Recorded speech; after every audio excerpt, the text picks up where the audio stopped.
The bikers thought they were picking on just another washed-up movie star. They laughed, loud and cruel, mocking Chuck Norris like he was nothing more than a relic from the silver screen. But the moment one of them threw a punch, the illusion shattered, and they realized too late. This wasn't a script, and they weren't fighting an actor. They were facing the wrong old man. The diner had seen plenty of rough nights, but something about this one felt charred. The Iron Serpents, a greasy, loud pack of leather and attitude, claimed the two back booths like wolves staking territory. Their laughter rolled out like broken glass, sharp and uncomfortable, turning heads, then turning them away. No one wanted to be next. Betty, the longtime waitress, moved between tables like a ghost, refilling cups, praying tonight wouldn't turn ugly, but the storm was already brewing. "Come on, sweetheart," one of them slurred, tapping a grimy boot against a bar stool where a young waitress stood frozen. "Give us a smile. Ain't polite to serve a man without looking him in the eye." She clutched the coffee pot like it was her only defense. Across the room, Jade, their leader, his voice rough like sandpaper on steel, grinned wide. Maybe she ain't got much to smile about," he said, eyes gleaming. "Or maybe she just thinks she's too good for the likes of us, huh?" The gang laughed, loud, cruel, and thick with bad intent. The girl stepped back, but Jade grabbed her wrist. Not hard, just enough to say, "You don't leave until I say so." Then the door opened. A gust of heat from the highway blew in, rattling sugar jars and stirring the stale air. The diner quieted. Heads turned. Chuck Norris walked in. He moved like a storm creeping across the plains, slow, steady, unstoppable. Age had carved lines into his face, but it hadn't softened him. It had sharpened him. His boots barely made a sound as he stepped across the tile. He removed his Stetson, tapped the dust from it against his leg, and placed it on the counter. Then he slid into the farthest booth like he had nowhere else to be. A whisper swept the room. "It's Chuck Norris." Jade's grin twitched. One biker muttered, shifting in his seat. But Jade wasn't one to back down. Not in front of his crew, not in front of strangers. He scraped his chair back, loud and deliberate, and stood. Well, he called out. "Oh, look at that. A real-life movie star in our humble little roadside joint." Chuck didn't flinch, didn't look up, just opened the menu, flipping pages like he had all the time in the world. Jade sauntered over, beer bottle swinging lazily from one hand. "You're Chuck Norris, ain't you?" No answer. Just more page turning. Finally, Chuck spoke, his voice low and even. Was, last I checked. A few nervous chuckles bubbled up from the regulars. The young waitress slipped free from Jade's grip and vanished into the kitchen. Jade either didn't notice or didn't care. He asked, already pulling out the seat across from Chuck. Chuck didn't look up. "I mind." The air thickened, humming with tension. Jade's jaw tense as crew leaned forward, watching. He couldn't let this go. "Now, hold on," he said, dragging the chair out. "Ain't every day we get a celebrity around here. Thought maybe we'd get to know each other." Chuck finally set the menu down. His eyes met Jade's, calm, unreadable, unbothered. "I like to eat alone." A pause. Jade forced a grin, but it was tight now. "Mean. You think you're too good for company? Or just too good for us?" Still no reaction. Chuck reached for his coffee and took a slow, deliberate sip. That's what set Jade off. Because fear, that was his thing. He built his whole damn reputation on fear. On how men stepped back when he stepped forward. On the way voices dropped when his rose. But this man, this Chuck Norris, didn't even blink. The gang chuckled, feeding off the tension.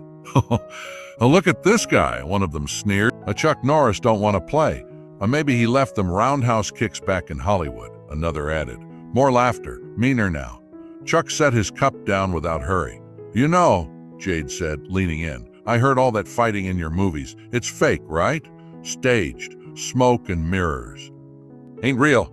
Chuck let out a long, patient breath. He was tired. One long day on set. One long drive. He just wanted a quiet meal. But some men didn't know when to walk away. "You ever been in a real fight, Norris?" Behind the counter, Betty froze. She knew what was coming. Chuck leaned back and finally locked eyes with him. The whole room held its breath. "Oh, son," Chuck said, voice like steel drawn slow from a sheath. You've got two choices. Jade blinked. Chuck nodded toward the door. You walk out of here. He tapped the table twice. Or you get carried out. The silence was deafening. The bikers shifted. Tension buzzed like a live wire. Jade's pride snapped. He reached forward and spilled Chuck's coffee. The hot liquid spread across the table, soaking Chuck's lap. Oops, Jade said, smirking, his voice drenched in mockery. I guess you're not as quick as they say, huh? Everyone went still. Chuck picked up a napkin and dabbed at his jeans, slow, methodical, but something in the air shifted. Jade noticed. His smirk faltered. What's the matter, old man? He sneered, getting in close, breath reeking of booze and smoke. Cat got your tongue? Or maybe you need to be taught a little respect. Chuck looked up, calm. He stood widened like a predator. The biker gang's jeers echoed through the diner, hollow and desperate, like wolves howling in a pack, trying to scare off something they didn't understand. Jade spat on the floor. A last chance to sit your old ass down before you get hurt. Chuck didn't blink. Didn't budge. He just looked at him with those glacier blue eyes, unshaken. That same unflinching calm, like a man who'd seen the worst parts of the world and came back with the storm in his pocket. I gave you your chance, Chuck said. Jade lunged. It happened fast, too fast. The first punch never landed. Before Jade's fist could even cut the air, Chuck was already moving. A twist of his shoulder, a pivot of his hip. Then crack! His palm struck Jade's wrist mid-swing with the precision of a sledgehammer, wrapped in velvet. The biker's arm jerked violently, then his own momentum spun him half around before Chuck delivered a short, brutal shot to the ribs. Just under the arm, right where it counted. Jade stumbled back, coughing, his eyes wide. It wasn't just pain. It was confusion. That wasn't supposed to happen. Chuck didn't follow up. He didn't have to. He just stood there, casual, arms loose at his sides. Ready, waiting. Behind him, the iron serpents rose in unison, the scraping of their chairs like knives being unsheathed. Chuck's gaze swept across them once. Yes, once. They froze. Jade wheezed, clutching his ribs, rage building again like a fire that refused to die. He charged, roaring now, fueled by fury and humiliation. Chuck sidestepped, smooth, surgical. Jade went face first into the booth behind him, slamming hard into the vinyl seat. Before he could recover, Chuck grabbed the back of his jacket, spun him around, and drove a knee into his gut with clean, devastating efficiency. The air left Jade's lungs in a sharp gasp, his body folding like a cheap lawn chair. Silence. The rest of the gang stared wide-eyed. No one moved. Betty's hand flew to her mouth, her eyes huge. The younger waitress peeked from behind the kitchen door, stunned. Chuck straightened his collar, his breath steady. Anyone else want to talk? One of the younger bikers, a lanky kid with more patches than scars, opened his mouth, thought better of it, and slowly sat down. Another one shifted uneasily, muttering, "Screw this," and followed suit. One by one, the iron serpents backed off. Not a word from Chuck. He didn't threaten, didn't posture. He just was, and that was enough. Jade groaned from the floor, rolling onto his side, eyes glassy with pain and disbelief. For a man who'd ruled by fear his whole life, he looked completely lost now, like a tyrant realizing his throne was built on sand. Chuck crouched beside him, not out of cruelty, but to make sure the man heard him. "You think being feared makes you powerful," Chuck said, voice low, calm. "But fear fades, respect. That sticks. Learn the difference." Jade didn't answer. He was too busy trying not to throw up.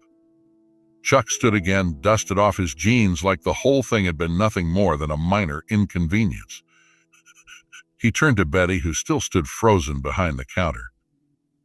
"Apologies for the mess," he said. "I didn't mean to ruin the evening." Betty blinked, then nodded, dazed. "Why, you want that pie now?" Chuck cracked a faint smile. "I think I've earned it." Laughter, real laughter, broke through the tent. A few of the regulars clapped softly, still unsure if it was real, if the moment had actually just happened. The young waitress brought over a slice of cherry pie with trembling hands and wide eyes, setting it gently in front of him, like an offering. Chuck sat back down, picked up his fork, and took a bite. Calm, composed. Behind him, the iron serpents helped Jade to his feet. He swatted them away. wheezing and limping toward the exit without a word. His pride had taken a beating his fists couldn't undo. As the door swung shut behind him, the noise of the night returned in slow, cautious ripples. The diner exhaled. Outside, the sound of engines revving filled the air, but it was retreat, not defiance. Back at his booth, Chuck took another bite of pie. "It's still the best cherry pie on this side of the state," he muttered to himself. Betty finally found her voice.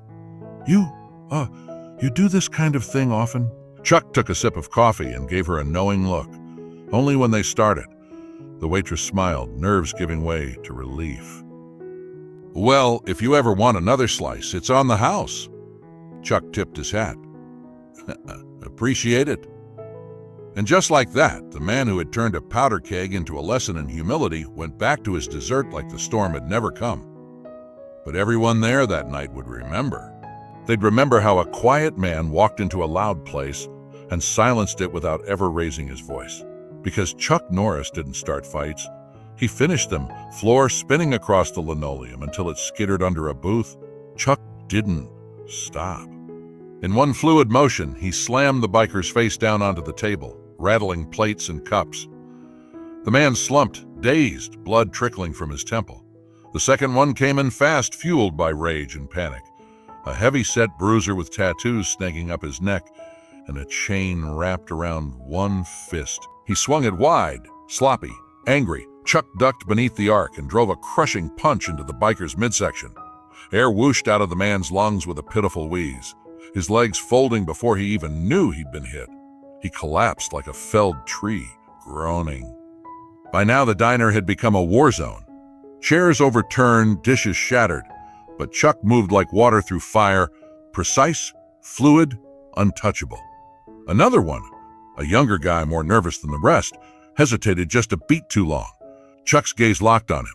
That was all it took. The kid backed away, hands raised, muttering a nope.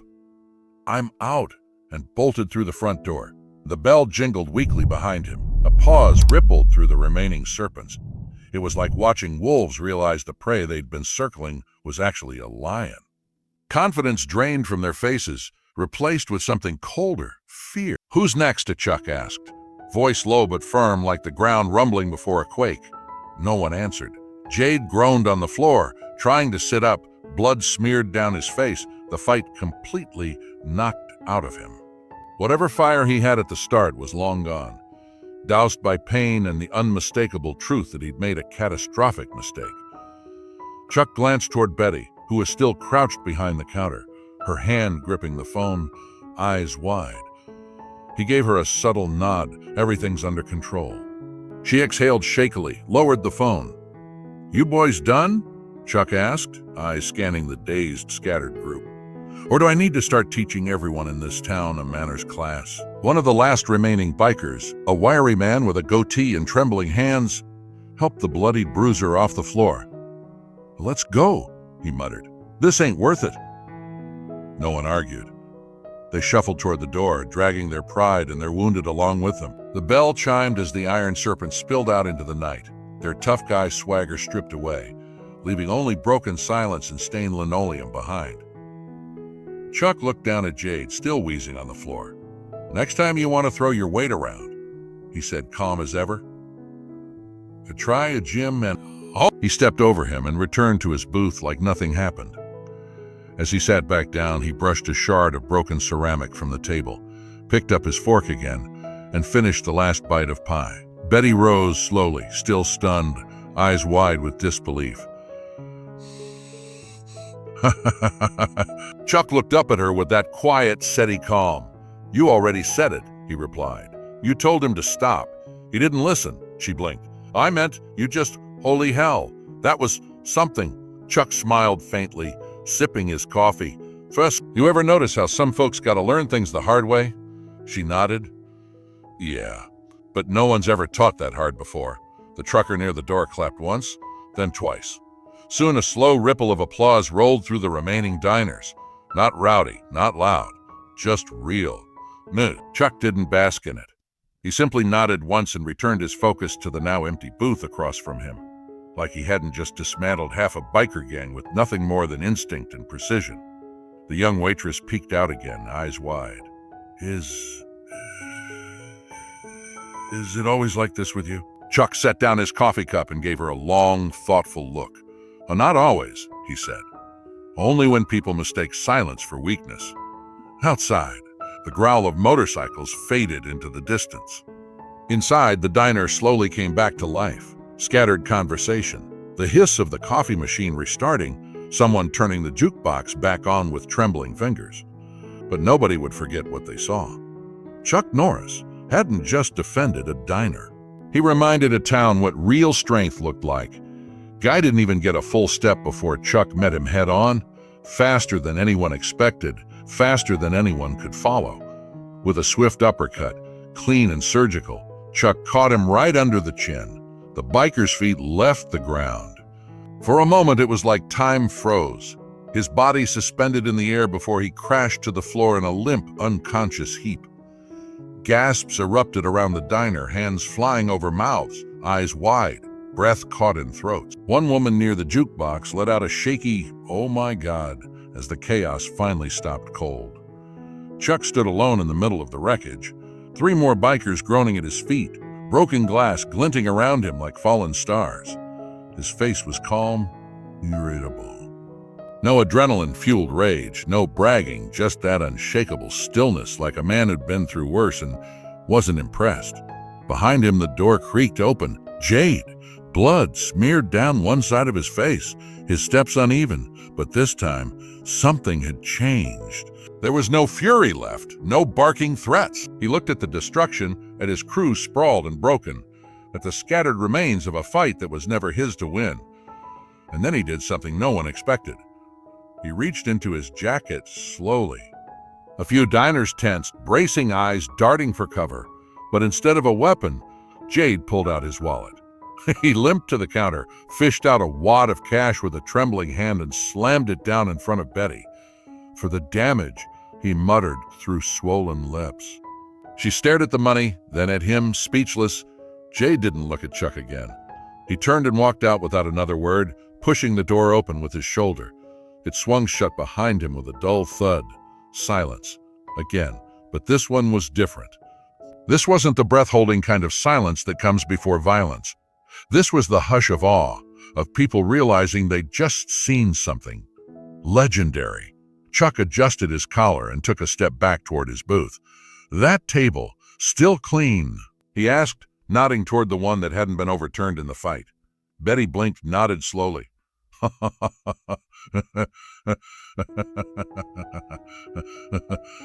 They slid into the seat and leaned back.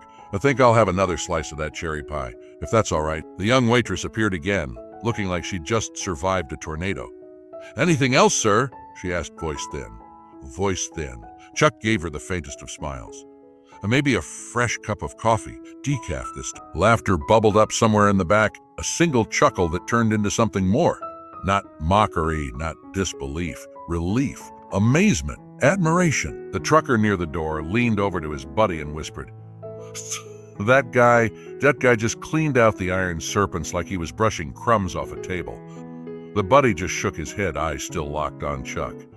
"He ain't just some guy," he muttered. "That's Chuck freaking Norris." Someone else echoed the name, and soon the whole diner was buzzing with it. Whispers flying like wildfire, stories already growing taller, more dramatic, each version more insane than the last. Outside, the roar of motorcycles was gone. The night had settled again, the storm had passed. But the air still crackled with something electric, something unforgettable. Because tonight, in a sleepy roadside diner that most folks would have driven past without a second glance, something extraordinary had happened. And everyone who was there would spend the rest of their lives saying the same thing. "I was there." The night Chuck Norris dismantled a gang with nothing but his fists, a fork, and a slice of cherry pie. Words hung there, heavy and unshakable. No one rushed to argue, not because they agreed, but because deep down they all felt it too. Something about Chuck didn't add up, and that's what scared them most. Jade opened his mouth to snap back, to say something that would reassert his control over this mess, but no words came. He was bleeding. He was humiliated. And his crew, once the most feared gang in the county, stood in the dirt outside a diner like schoolboys who'd just been disciplined in front of the whole damn class. He turned away, spitting blood into the gravel. He made us look weak, he muttered again, quieter this time. But it sounded more like a confession than a threat. Back inside, Chuck took a long, slow sip of his coffee. The clink of the spoon against the ceramic was the only sound for a moment. Betty hovered nearby, staring like he was some kind of mythical beast. "You sure you're all right?" she asked, her voice gentle but laced with a kind of reverent awe. Chuck nodded, folding his hands on the table. "They're just kids," he said. "I mean, angry and dumb, but still kids." Across the diner, the trucker who'd been watching the whole time leaned forward. "And Mr. Norris," he said, his voice trembling just slightly, "I saw you take down 6 men in under 2 minutes. That wasn't just self-defense. That was like watching poetry made of fists." Chuck didn't smile. He didn't gloat. He just shrugged. "Sometimes," he said, "you don't get to choose when the fight comes, only how you finish it." Phones had come out by then, patrons discreetly snapping photos, filming shaky videos. By morning, the story would be everywhere. Social media would eat it up. Chuck Norris, Rex Outlaw Gang, and Diner Melee. Clickbait, yes, but true. Every frame of it. And yet, Chuck wasn't interested in the spotlight. He didn't want it. He never had. He slid a few bills across the counter to Betty. Far more than the cost of pie and coffee. "For the trouble," he said. "And for the mess." She took the money without a word, her eyes still wide, her hands trembling just a little. Chuck rose to leave. The floor beneath him was littered with broken glass and busted chairs, but he stepped over it all like it didn't matter, like it had never even happened. And as he reached the door, the young waitress who'd watched everything unfold suddenly found her voice. "Hey," she called out. Chuck paused, hand on the door. What if they come back?" she asked, genuine fear in her eyes. He turned just enough to glance over his shoulder. "No, they won't," he said quietly. Then he stepped outside. The night greeted him with a warm breeze and the sound of crickets humming like a low drum roll. The iron serpents were still standing near their bikes, bruised and beaten, their silence thicker than oil.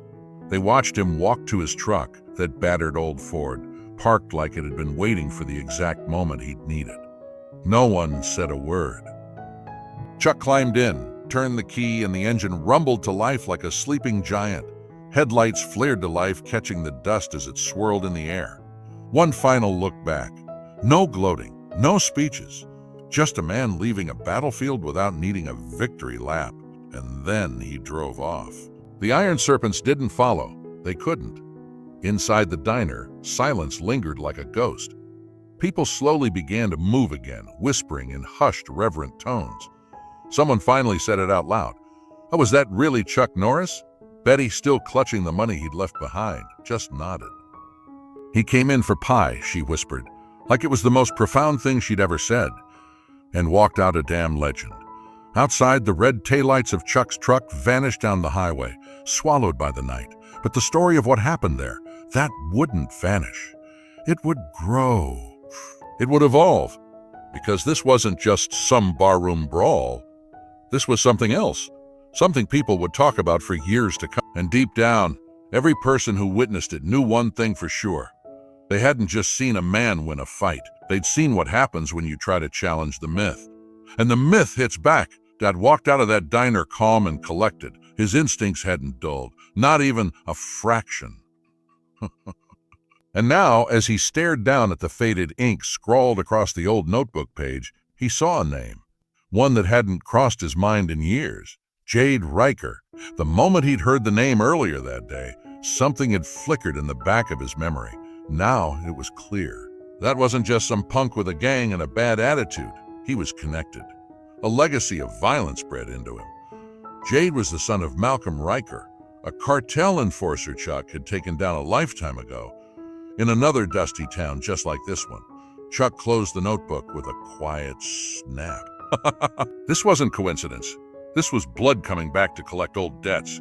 Outside, the motel's neon sign buzzed and flickered in the failing light.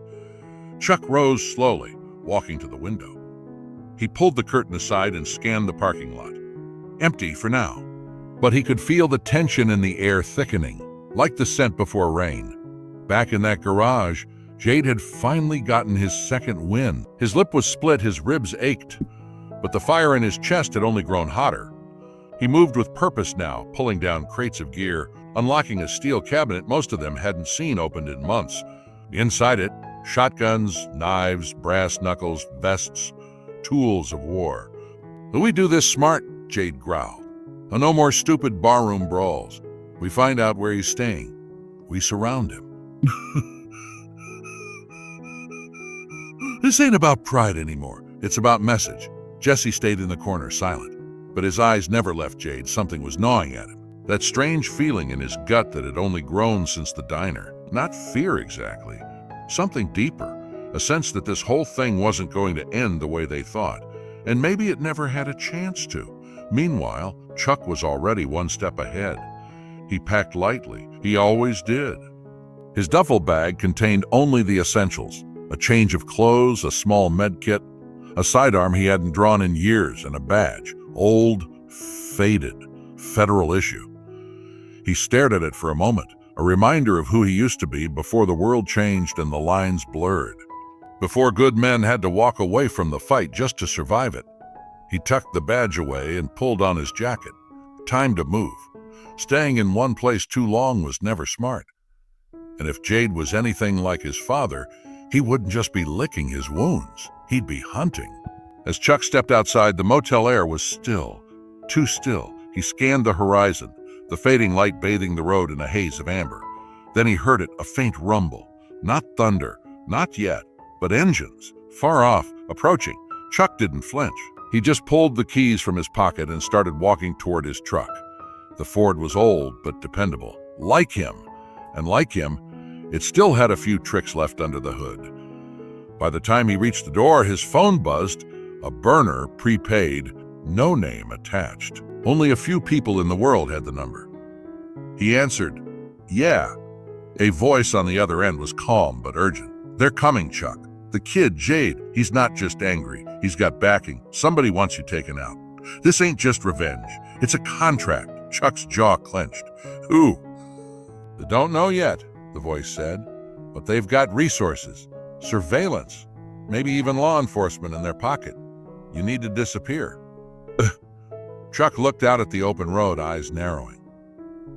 "I know," he said, almost to himself. "I need to finish it." He hung up and started the engine. Across town, the iron serpents were already rolling out, engines roaring as the garage doors lifted and tires squealed against pavement. Their bikes snaked through the empty streets, the night swallowing them, one by one, as they headed toward the motel with blood in their eyes. But when they got there, when they pulled up in a cloud of gravel and smoke, they found the place empty. Room door unlocked, lights off, truck gone. Jade stormed inside, fury boiling over. "We was just here." One of the bikers picked up the notebook Chuck had left behind, placed neatly on the bed like a challenge. Jade snatched it and flipped through the pages. Maps, names, observations. Then on the last page, a single sentence written in bold ink. "You think you're the hunter, but you're not." Jade's hands trembled, fury igniting behind his eyes. From somewhere in the distance, the echo of an engine rumbled like the start of a storm. Chuck was gone, but he wasn't running. He was circling, and when he came back, he wouldn't be breaking noses in a diner. He'd be finishing what should have been ended years ago. The motel room still hummed with silence long after the roar of engines had faded into the night. Chuck stood motionless for a moment, letting the adrenaline ease out of his system. He didn't savor the victory. He never did. It wasn't satisfaction he felt. It was something closer to inevitability. These moments didn't define him, but they reminded him of who he had to be when the world pushed too far. He turned back into the room, closing the door behind him with a soft click. The quiet was almost jarring now. A single bulb cast a dull amber glow over the room, flickering just slightly, like it had witnessed too much and wasn't sure it could go on. Chuck sat back at the desk, brushing the dust off his notebook, flipping past the photo again. His fingers hovered for a second. Then he closed it. Somewhere out there, the dust was still settling, and someone like Jade wouldn't stay down for long, not unless something changed in him. That wasn't Chuck's job. His part had ended. The rest? Up to Jade, morning came hard and dry. The motel neon still buzzed lazily in the daylight, as if it hadn't realized the sun had risen. Chuck packed light. He always did. A small duffel, nothing fancy, just the essentials. He stepped outside, boots crunching on gravel, his silhouette long and lean under the rising sun. Betty was waiting near the diner, leaning on the porch railing like she'd been standing there a while. Her eyes tracked him across the lot, narrowing slightly as he got closer. "That you making all the noise last night?" she asked, one brow raised. Chuck didn't smile, not exactly, but there was a glint in his eye. "You could say that." She stepped off the porch, her arms crossed. "So, is it over?" Chuck paused, looking out at the stretch of highway. A crow flew low in the distance, a single black speck against a pale sky. He shrugged. "For now, must it's your." Betty studied him a second longer. "You always leave like this? Just vanish down the road like some wandering myth?" He turned to her, his voice low but not cold. "Only when I've got nothing left to fix." She hesitated, then pulled something from her pocket, a folded slip of paper frayed at the edges. She held it out to him. "You ever find your way back through here, maybe don't make it a mystery next time." Chuck took the paper, nodded once. Then, without another word, he turned and walked to his truck. The engine started with a low growl, and in moments, he was gone again, swallowed up by the road and the dust that always seemed to follow behind him.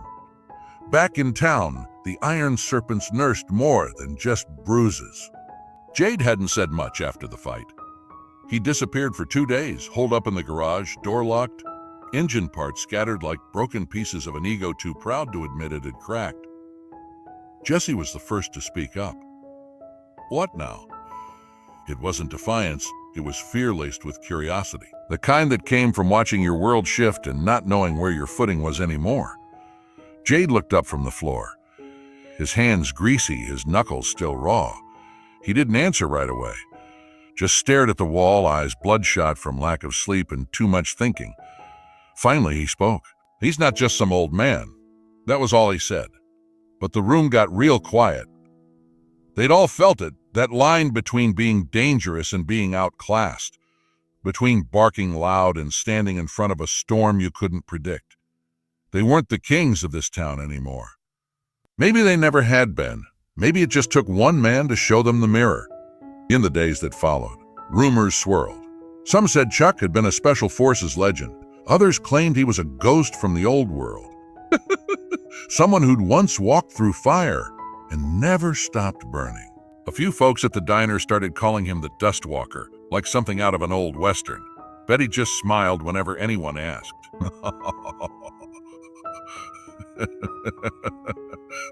She'd say, "You don't try to understand him. You just hope he's on your side when the bad news rolls in." And maybe that was the real truth behind Chuck Norris. Not the fists, not the fury, but the silence that came after. The quiet he left behind in a world that always made too much noise. Because sometimes the strongest man in the room wasn't the one throwing punches. It was the one who knew when to stop.